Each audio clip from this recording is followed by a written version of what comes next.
Assalamualaikum warahmatullahi wabarakatuh. Balik lagi ke obrolan Tunggu Pulang episode 3. Ngomongin tentang perbedaan orang kaya, ganteng, dan dampaknya. Aduh, ini obrolan menyebalkan sebenarnya ya. Nyebalinnya karena jadi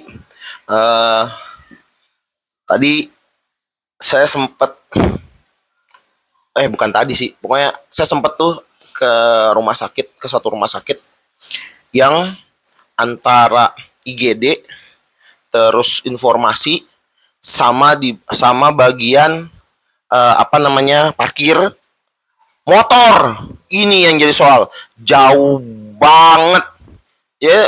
Rumah sakit ini punya 2 parkiran motor di bagian belakang basement sama bagian atas, paling atas deh ya. Saya nggak akan kasih tahu lantainya, nanti ketahuan langsung. Nah, sepanjang proses itu ya saya jadi throwback, keinget lagi nih tentang, jadi 2 bulan lalu tuh saya bermasalah di bagian ini dengkul ya, dengkul atau lutut. Jadi lutut saya itu pada tahun 2022 pernah tuh kiri kanan ada cairan gitu. Cairan di kiri kanan, terus disedot tuh, tusuk, terus disedot. Keluarlah tuh cairan-cairan kuning kan. Kayak inilah, kayak oli, mirip-mirip kayak gitu. Oli atau kayak minyak goreng, mirip-mirip. Nah, 2 bulan lalu kejadian lagi tuh, tapi cuman kanan. Alhamdulillah sih, tapi nyerinya luar biasa. Pas saya tahu rumah sakit itu, jadi parkirannya tuh udah di basement, di bagian belakang rumah sakit. Kemudian saya jalan kaki dari basement itu ke IGD. Mungkin jaraknya berapa ya? Nggak tahu ya, ada 300 meter kali ya. 300 meter atau ya sekitar 300 sampai setengah kilo mungkin ya. Karena kan ngelewatin ini ya, obstacle ya. Itu kalau dalam keadaan normal aman-aman aja nih. Masalahnya kaki sakitnya, Masya Allah. FYI, pada saat itu kaki kanan saya nggak bisa lurus. Nah, jadi benar-benar nekuk dan kayak ada bengkak di sendi, di pokoknya area itulah. Karena ada cairan lagi kan. Disitulah saya benar-benar sampai berasa pengen nangis banget karena jauh banget jaraknya. Parkiran motor tuh, parkiran mobil lebih deket ya, karena dia ada di parkiran lantai. Tahu nggak sih, misalnya kayak di mall atau apa, dia parkiran mobil tuh bisa di lantai 2, 3, 4 dan seterusnya gitu. Itu bisa. Tapi lah yang namanya parkiran motor ya, kalau parkirannya ke atas tuh pasti tuh parkiran motor paling atas. Kalau parkirannya ke bawah itu berarti parkiran motornya pasti paling bawah. Pasti pernah kan ngerasain kayak gitu. Coba komen deh, tempat umum terutama 2 tuh ya, mall, rumah sakit atau apa gitulah, yang dimana parkir motor itu lebih deket ke gedung utama daripada parkir mobil. Di situ saya mikir kan, nih beneran ya, apa gue harus punya mobil biar bisa ngerasa nyaman gitu. Bayangin orang kakinya sakit begitu harus jalan sejauh itu. Ya memang harusnya sih langsung ke IGD aja ya. Cuma kan masalahnya pada saat itu saya lagi bawa motor, dan ataupun misalnya kita lagi main lah ke mall apa gitu kan, pasti kan balik lagi parkir motor tuh pasti paling ujung. Nah ini ngomongin bicara tentang ketimpangan sosial mungkin ya, antara si yang bawa motor sama si yang bawa mobil. Saya nggak bilang bahwa semua motor tuh murah ya, karena ada juga motor yang harganya lumayan miliaran juga ada gitu. Nah cuman di sini yang mau ditekankan tuh, kenapa sih pengendara motor tuh nggak dapat kemudahan lebih gitu? Ya salah satunya ya karena kebanyakan motor lebih murah dari mobil kebanyakan. Maka muncul lagi sebuah pertanyaan, apakah memang ini berhubungan dengan ketimpangan si kaya dan si miskin? Sudah mah si miskin nggak dapat privilege atau nggak punya privilege, terus terus kemudian dia harus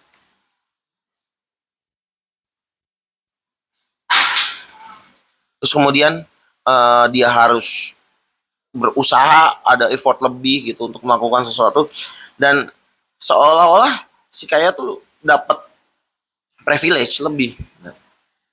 Ini hal yang menyebalkan, tapi realita di lapangan seperti itu ya. Dan ini kalau keinget-inget juga adalah tentang bagaimana ketimpangan si kaya dan si miskin di negeri ini juga makin kenceng ya. Walaupun balik lagi nih, kalau saya kan sebagai beban negara ya, kalau kata Menteri Keuangan, guru itu sebagai beban negara. Mungkin dia baru lahir langsung sarjana kali, langsung punya sertifikat apa ijazah gitu. Apa ya, sebagai orang yang mungkin dianggap beban negara, saya sih nggak mau banyak komentar. Bentar, Tong, kamu tadi ngebuka kayak gimana? Tutup lagi. Oke. Tapi yang jelas makin kesini perbedaan si kaya dan si miskin makin gila. Di satu sisi si miskin makin banyak, di sisi lain ada instansi yang gajinya naik sebulan 100 juta ya kalau nggak salah. Di sisi lain ada daerah yang pajaknya makin gila.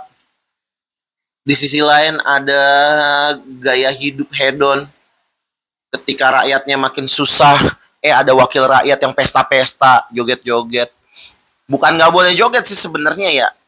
Cuma kalau joget Anda kan sebagai public figure gitu. Assalamualaikum warahmatullahi wabarakatuh. Diinformasikan kepada seluruh ketua kelas untuk segera mengembalikan box HP ke resepsionis. Satu lagi, diinformasikan kepada seluruh ketua kelas untuk segera mengembalikan box HP ke resepsionis. Terima kasih.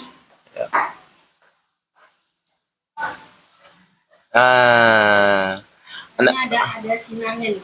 Anda iya Bu Sri. Anda kan sebagai public figure ya, di mana orang-orang ini lagi berjuang, lagi berusaha, tapi Anda mempertontonkan suatu hal yang nggak bisa didapatkan oleh semua orang. Dalam hal ini kebahagiaan yang diumbar-umbar di atas penderitaan rakyat. Ada banyak. Seorang teman pernah nanya, ini nggak mau ngobrolin tentang keadaan isu terkini. Nanya ke saya bilang gini, terlalu monoton. Gini. Kalian tahu nggak? Efek kejut itu berguna ketika suatu keadaan yang flat, kemudian muncul anomali atau hal yang berbeda. Gampangnya gini, misalnya ada keadaan A gitu, A. Tiba-tiba muncul B. Nah, B ini efek kejut, ya, atau B ini efek kejut. Pokoknya anomali atau hal yang berbeda. Yang jadi soal adalah hal yang mengejutkan di tempat ini itu terlalu sering yang membuat saya jadi nggak terkejut lagi. Jadi ya mau dia ngapain lagi ngomongin orang siapa, mau ngapain lagi ngomongin hal-hal kayak gitu, nggak guna juga. Karena apa? Nggak ada lagi efek kejut gitu. Ya kayak gampang gini deh, lu dikejutin sama orang, sama temen lu gitu, lu terkejut. Tapi kalau keseringan dikejutin atau seringan dikagetin, lu nggak akan kaget lagi karena what else, what's again, kayak gitu-gitu. Jadi sebenarnya ngomongin masalah apa yang terjadi belakangan ini tuh kayak udah bosan, itu lagi. Tapi ada lagi nih yang nyebelin. Karena tadi orang kaya punya privilege. Satu lagi, orang cakep, mau ganteng ataupun cantik juga punya privilege. Ya, ini aku ngobrol sama Gemini ya. Kalau nggak tahu Gemini, Aku nanya gini, ceritakan tentang privilege orang ganteng dan kaya. Nih ya, dengerin nih. Keistimewaan orang kaya dan tampan. Oke, orang yang memiliki dua aset ini, yaitu kekayaan dan ketampanan, sering menikmati berbagai keistimewaan, dalam kurung privilege, dalam kehidupan sehari-hari yang tidak didapatkan oleh orang lain. Keistimewaan ini dapat mempengaruhi cara mereka diperlakukan tadi tuh.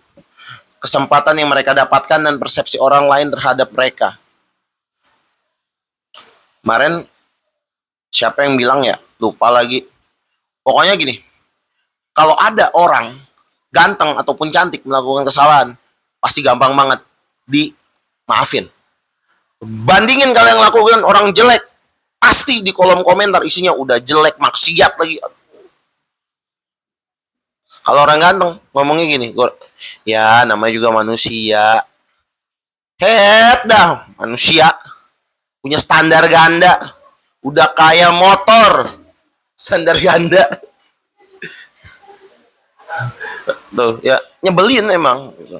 Nih ada lagi selanjutnya, keistimewaan berdasarkan ketampanan. Ya, tunggu ini.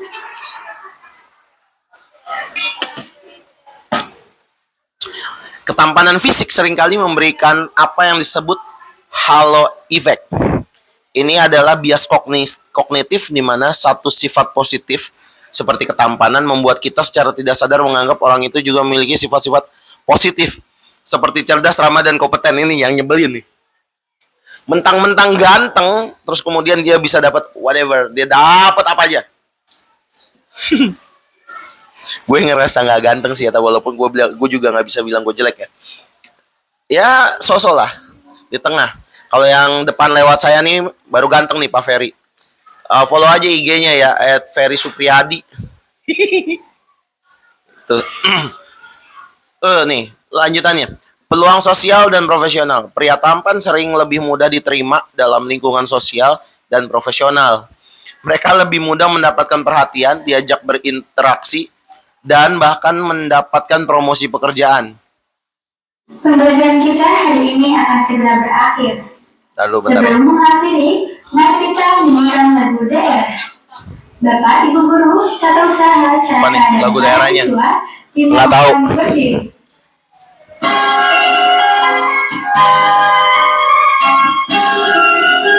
Apa nih?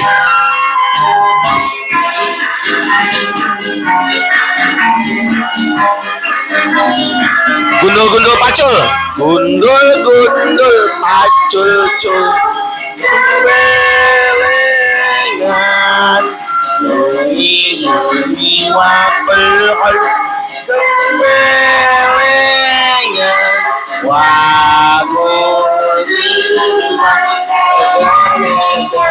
Bisa wampang kulimpang segan dan sarantang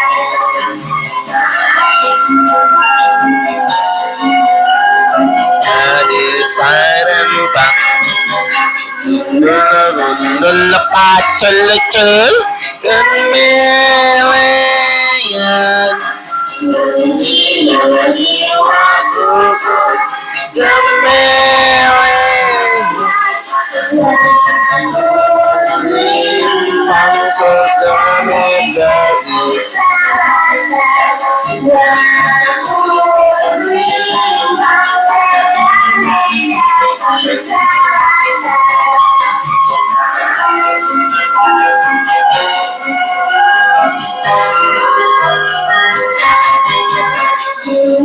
Weh, udah kek, ulang lagi.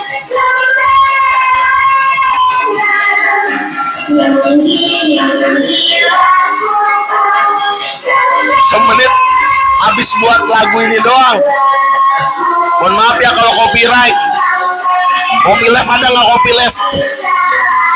Masa di mute? Males ngeditnya.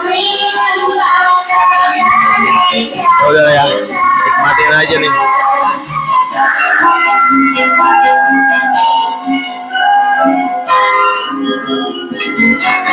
Bapak Ibu Guru, Tata Oke, Usaha, dah. Cara dan para siswa disilakan duduk kembali. Oke. Tuh ya, pokoknya dia tuh dianggap positif, segalanya positif karena apa? Ganteng. Dia gampang diterima. Terus lagi perlakuan lebih baik. Orang tampan sering diperlakukan dengan lebih ramah. Mereka mungkin lebih mudah mendapatkan layanan yang lebih cepat di tempat umum. Orang jelek yang lagi nonton podcast ini, udah ngaku aja deh. Diampuni atas kesalahan kecil yang tadi ya. Jangan kan kesalahan kecil, kesalahan gede aja diampunin loh. Atau bahkan lebih mudah terhindar dari hukuman hukum. Tong, Ya, penjaga gerbang, mohon maaf. Kepercayaan diri, perlakuan positif ini dapat membangun rasa percaya diri yang tinggi, yang pada gilirannya membuat mereka lebih karismatik dan sukses dalam berbagai aspek kehidupan. Walaupun memang pernah ada sebuah bacaan atau video ya, saya lupa. Jadi intinya betul bahwa orang tampan itu dia punya privilege di awal, tapi belum tentu bisa bertahan. Ya, dia mudah untuk masuk ke satu tempat atau satu circle, tapi belum tentu kuat untuk bertahan gitu. Tuh ya. Lanjut. Keistimewaan berdasarkan kekayaan. Kekayaan memberikan akses dan kemudahan yang tak terbatas yang sangat mempengaruhi kualitas hidup. Apalah yang ngomong ini beban negara. Atau kekuatan dan pengaruh. Kekayaan memberikan kekuatan untuk mempengaruhi keputusan baik dalam skala bisnis maupun politik. Mereka bisa mendanai kampanye, melobi pemerintah, dan bahkan membentuk opini publik melalui media yang mereka miliki. Ngapain sih, dorong aja. Aduh. Abangnya Sena. Maaf ya, Sen. Terus akses ke layanan terbaik. Orang kaya dapat mengakses pendidikan terbaik. Iyalah, pendidikan terbaik mahal, bos. Nggak mungkin juga kan pakai KJP. Tapi pendidikan negeri juga. Oh, ada orang. Iya. Ya. Orang terakhir tutup pintu. Itu membuat mereka lebih mudah mendapatkan kesehatan, meminimalkan resiko hukum, dan memberikan masa depan yang lebih baik untuk keluarga. Terus jaringan pengamanan kehidupan ya. Ini pengamanan ini bukan maksudnya satpam ya. Jadi dia tuh nggak perlu khawatir tentang tagihan medis, PHK, krisis ekonomi, jadi aman gitu ya. Apalagi kalau udah ganteng kaya, ampun dah, masya Allah. Ketika kekayaan dan ketampanan ada pada satu orang, keistimewaan yang mereka dapatkan berlipat ganda. Anda yang nonton podcast ini nggak usah ngarep ya. Udah, kalau Anda nggak kaya dan nggak ganteng, udah nangis aja bareng gue. Gitu. Tapi ada satu hal yang bisa membatalkan kedua itu. Ada satu hal yang bisa membatalkan kedua itu. Kalau cowok ya, nggak tahu kalau cewek nih. Yaitu lucu. Katanya humor atau orang yang lucu itu bisa membatalkan kaya dan ganteng. Nggak deng, ganteng aja deh ganteng ya. Tapi tetap harus kaya. Contoh, misal ya, orang yang mengaku dirinya jelek. Belum lama nih, Yono Bakri. Yono Bakri ini kan habis nikah nih. Tahu dah, cari aja artikelnya sendiri ya. Istrinya cantik, men. Oh, cantik. Tuh. Terus siapa lagi? Pokoknya banyak deh. Orang jelek tapi kaya. Istrinya cantik. Dia aman. Tapi juga dia memang humoris ya. Dia humoris plus ada uang lah gitu ya. Jadi nggak sama sekali kosong. Tutup. Ada lagi. Tutup. Gania. Kayak gitu. Jadi kalau misalnya Anda nggak kaya dan nggak ganteng, jangan menyerah. Tetap semangat menghadapi penderitaan.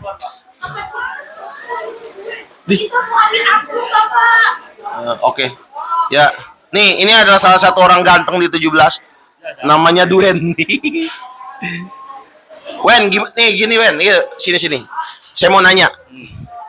Menurut kamu, orang ganteng itu punya privilege lebih, bener apa enggak? Benar, Pak. Kenapa bisa ngomong bener? Ya Ini udah. nih, ngomong dong. Ya nggak tahu, Pak. Lah, lu katanya bener. Benernya gimana? Pernah punya pengalaman nggak? Nggak pernah, saya nggak ganteng. Bukan, gue tahu nggak? Kita tahu nih kita nggak ganteng ya nggak amat-amat sih. Cuma maksudnya pada masa apa orang ganteng itu bisa menang atau bisa dapat privilege? Nah, saya nggak tahu lah, Pak. Susah nih Pak, bentar.